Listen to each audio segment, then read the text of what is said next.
அனைத்திந்திய அண்ணா திராவிட முன்னேற்றக் கழகத்துடன் தேமுதிக கூட்டணி கிடையாது. வெளிப்படையாக தேமுதிகவின் பொதுச் செயலாளர் பிரேமலதா விஜயகாந்த் அவர்கள் வெளியிட்டுள்ள அறிவிப்பால் ஒட்டுமொத்த அதிமுகவின் நிர்வாகிகளும் எடப்பாடி பழனிசாமியை தற்பொழுது கடுமையாக விமர்சனம் செய்து வருகிறார்கள். ஒரு கட்சியின் தலைவர் தற்பொழுது நிர்வாகிகளால் தற்பொழுது ஒட்டுமொத்த எதிர்ப்பையும் சம்பாதித்திருக்கிறார் என்பதுதான் அதிமுகவின் தற்போது மிக முக்கியமாக பேசப்படக்கூடிய செய்தியாகவும் தற்பொழுது விளங்குகிறது. ஏனென்றால் நாடாளுமன்ற தேர்தல் வருவதற்கு இன்னும் 2 மாதங்களே இருக்கக்கூடிய நிலையில் ஒட்டுமொத்த எதிர்ப்புகளையும் எடப்பாடி பழனிசாமி அவர்கள் தனது சுயநலத்திற்காக செய்து வருகிறார் என்றும் கடுமையான விமர்சனத்தையும் தற்பொழுது முன்வைத்திருக்கிறார்.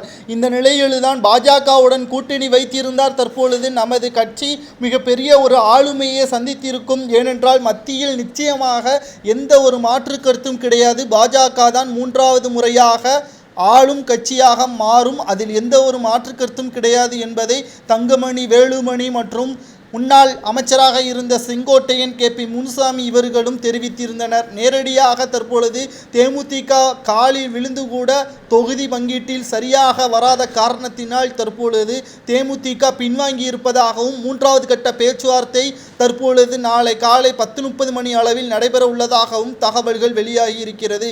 இதைத்தான் அன்றை கூறினார் எடப்பாடி பழனிசாமிக்கு எதிராக பன்னீர்செல்வம் அவர்கள்.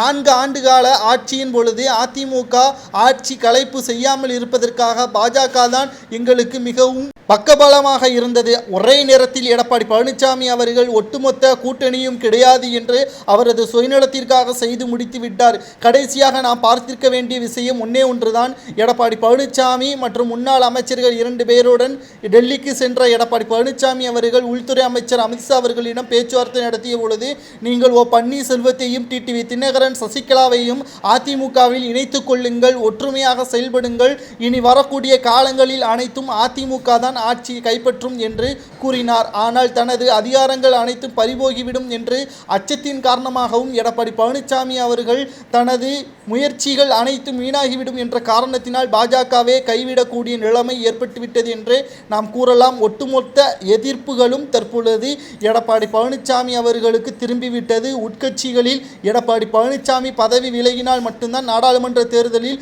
வெற்றியடைய முடியும் என்று அதிமுகவின் நிர்வாகிகள் கூட போஸ்டர்கள் அடித்து தற்பொழுது கடுமையான விமர்சனமும் செய்து வருகிறார்கள். ஒட்டுமொத்த எதிர்ப்பையும் அதிமுக தற்பொழுது எடப்பாடி பழனிசாமி அவர்களுக்கு செய்து வருவதால் எடப்பாடி பழனிசாமியின் பதவி பறிபோகும் என்றும் கூட பேசப்படுகிறது. சிறு கட்சிகளுடன் 10 கூட்டணி என்று பேச்சுவார்த்தை சுமூகமாக முடிந்துவிட்டது. ஆனால் பெரிய கட்சிகளுடன் தற்பொழுது வரை பேச்சுவார்த்தை மட்டும்தான் நடந்து கொண்டிருக்கிறது. ஆனால் நாடாளுமன்ற தேர்தலுக்கு பெரிய கட்சிகளின் ஆதரவு இருந்தால் மட்டும்தான் வெற்றியடைய முடியும் என்பதும் குறிப்பிடத்தக்கது. தேமுதிக கூட்டணி அமைத்தால் அதிமுக வெற்றியடையுமா என்பதை உங்களது கருத்துக்களை கூறுங்கள்.